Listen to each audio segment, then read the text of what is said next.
Hello everybody, and once again welcome back to Financify YouTube channel. Today in this video I'm going to show you how you can spot trading on Bybit app, so make sure you follow my step till the end.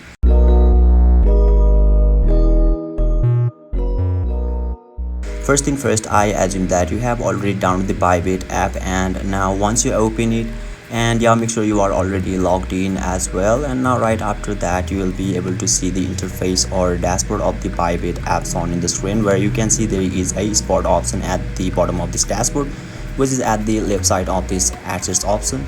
So let's tap on that spot, and now you can see there is a BTC/USDT. So once you tap on that option, you'll be able to change your currency from here to trade successfully. And let's close this one, and now you can see there is a buy and sell option as well. So make sure you tap on the limit and set it to the market if you are beginners.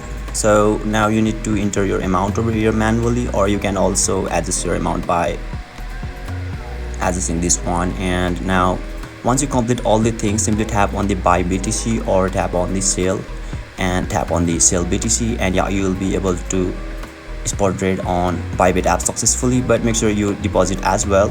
So yeah, basically this is how you can trade on the spot on Bybit app. And if you still encounter any issue during this process, feel free to leave a comment and I'll be happy to assist you. If you found this pretty helpful, please give it a thumbs up, and if you are new to this channel, make sure to hit the subscribe button and set the bell icon to on, so that you can stay updated with our latest content. Thank you for watching, and I'll see you next time.